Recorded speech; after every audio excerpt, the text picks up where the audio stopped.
Organic chemistry में last video में हमने ये डिस्कस किया था कि जे बेrzelius की थ्योरी वाइटल फोर्स थ्योरी के अकॉर्डिंग जितने भी ऑर्गेनिक कंपाउंड्स हैं वो इनऑर्गेनिक कंपाउंड्स से कभी नहीं आ सकते। ऑर्गेनिक कंपाउंड्स हमेशा लिविंग बीइंग से लिए जाते हैं और इन्हीं को ऑर्गेनिक कंपाउंड्स कहा जाता है। ये बात की थी जे बेrzelius ने वाइटल फोर्स थ्योरी के अंदर 1815 की बात है। इसके बाद जे बेrzelius के ही स्टूडेंट थे जिनका नाम था फ्रेडरिक वोलर।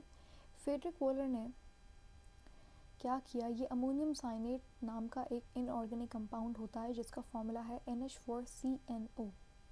NH4CNO इसको इन्होंने हीट किया। ये एक इनऑर्गेनिक कंपाउंड होता है अमोनियम साइनेट। इनको इन्होंने हीट किया तो एक्सीडेंटली गलती से इनके पास एक ऑर्गेनिक कंपाउंड बन गया जिसको यूरिया कहा जाता है।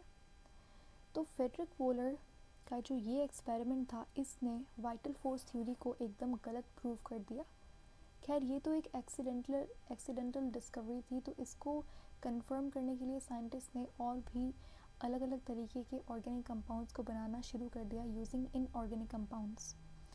आपको क्वेश्चन कैसे आएगा, ये पूछ सकते हैं कि सबसे पहला first synthetically formed organic compounds कौन सा था? यूरिया था। ठीक है, यूरिया एक ऑर्गेनिक कंपाउंड होता है जो कि फ्रेडरिक वोलर ने अमोनियम साइनेट को इस्तेमाल करके बनाया था। अमोनियम साइनेट का फॉर्मूला पूछ सकते हैं NH4CNO। यूरिया का फॉर्मूला क्या होता है? CH4N2O। इस तरीके से इसका स्ट्रक्चर होता है, यहाँ बना हुआ है। हाँ, तो फ्रेडरिक वोलर इनके इस एक्सपेरिमेंट को कहा जाता है वोलर सिंथेसिस, जो कि 1828 के अंदर किया गया था। फ्रेडरिक वोलर भी ये भी एक जर्मन केमिस्ट थे, जर्मन साइंटिस्ट थे ये। अच्छा, फ्रेडरिक वोलर की डिस्कवरी के बाद मैंने जैसे कहा कि और भी साइंटिस्ट डिफरेंट टाइप के ऑर्गेनिक कंपाउंड्स बनाना शुरू कर दिया था इन्होंने यूजिंग इनऑर्गेनिक कंपाउंड्स।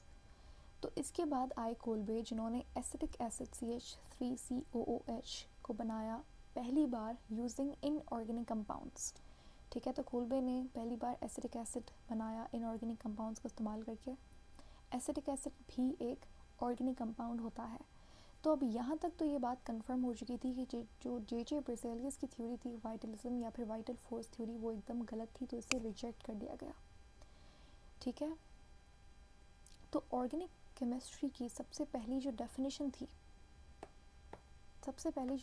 थी ऑर्गेनिक केमिस्ट्री की वो क्या थी? वो ये थी, अकॉर्डिंग टू वाइटलिज्म उस ज़माने में क्या कहा जाता था कि वो कंपाउंड्स जो कि लिविंग बीइंग से लिए जाते हैं वो ऑर्गेनिक कंपाउंड्स होते हैं बस।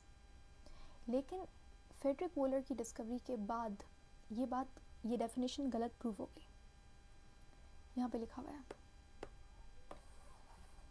ठीक है, तो फ्रेडरिक वोलर ने क्योंकि यूरिया बनाया, उसके बाद एसिटिक एसिड बनाया, कोलबे ने एसिटिक एसिड बनाया, उसके बाद इसी तरीके से मीथेन बनी। मीथेन भी हमारे पास बर्थोलेट एक साइंटिस्ट थे जिन्होंने मीथेन फॉर्म किया। ये भी एक ऑर्गेनिक कंपाउंड है और इन्होंने इनऑर्गेनिक कंपाउंड्स को इस्तेमाल करके ये बनाया। तो इससे ये चीज़ आई कि अच्छा जितने भी ऑर्गेनिक कंपाउंड्स हैं उसमें कार्बन है भाई, तो इसीलिए ये डेफिनेशन हमारे पास उस पहले की बात है कि डेफिनेशन प्रूव हो गई कि जितने भी कंपाउंड्स हैं जिनके पास कार्बन होता है वो सारे के सारे ऑर्गेनिक कंपाउंड्स होते हैं।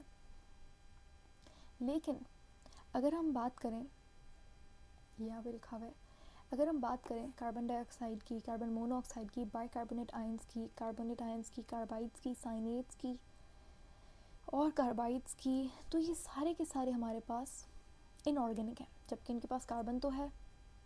ठीक है, साइनेड मैंने भी लफ्ज़ इस्तेमाल किया, साइनेड CN नेगेटिव को साइनेड कहा जाता है। कार्बाइड्स C2 होता है, जैसे फॉर एग्जांपल कैल्शियम कार्बाइड हो गया, और कार्बोनेट्स आपको पता है CO3 2-। ठीक है, और बाइकार्बोनेट इसे कहा जाता है, ये तो कार्बन मोनोऑक्साइड कार्बन डाइऑक्साइड है। ठीक है, तो आई होप ये क्लियर हो गया होगा। साइनेट भी आपको एक लफ्ज़ इस्तेमाल किया जाता है। साइनेट्स भी क्या होते हैं, साइनेट्स भी मेंशन कर देती हूँ। साइनेट्स हमारे पास होते हैं CNO। फॉर एग्जांपल अभी मैंने पढ़ाया आपको अमोनियम साइनेट, तो इसके अंदर भी कार्बन तो है लेकिन ये क्या है, इनऑर्गेनिक है। तो ये इवन आपको ये क्वेश्चन आ सकता है, डायमंड, ग्रेफाइट, अरे आपको लग रहा होगा ये तो प्योर कार्बन है, प्योर कार्बन है तो ये तो 100% ऑर्गेनिक होगा, लेकिन ऐसा नहीं है, ये इनऑर्गेनिक होता है। इसकी जो प्रॉपर्टीज़ हैं, इनके पास कार्बन तो है लेकिन इनकी जो प्रॉपर्टीज़ हैं वो ऑर्गेनिक कंपाउंड से मैच नहीं होती। तो इसीलिए हमारे पास जो डेफिनेशन नंबर 2 थी वो भी गलत प्रूव हो गई बिकॉज ऑफ दीज कंपाउंड्स। फिर हमारे पास जो अभी तक डेफिनेशन फॉलो की जाती है, डेफिनेशन नंबर 3, वो ये कहती है कि भाई जितने भी कंपाउंड्स हैं जिनके पास कार्बन है, हाइड्रोजन है और कोई भी और एलिमेंट का एटम है, वो ऑर्गेनिक कंपाउंड है। ठीक है, जैसे मैंने यहाँ पे भी मेंशन किया है कि ऑर्गेनिक कंपाउंड क्या है, स्टडी ऑफ ऑर्गेनिक कंपाउंड्स है। और ऑर्गेनिक कंपाउंड्स वो होते हैं जिनके अंदर carbon essential compound, essential element होता है, हाइड्रोजन भी उनके पास होता है, वो भी असेंशियल होता है, और कोई भी और तरीके का एलिमेंट ऑर्गेनिक कंपाउंड्स के अंदर पाया जाए उसे आप ऑर्गेनिक कंपाउंड कहते हो। तो ये तो थी हमारे पास history of organic chemistry, vital force theory. उसके बाद वोलर सिंथेसिस जिसमें यूरिया बनाया गया अमोनियम साइनेट को इस्तेमाल करके, एसिटिक एसिड बनाया पहली बार कोल्बे ने यूजिंग इनऑर्गेनिक कंपाउंड्स।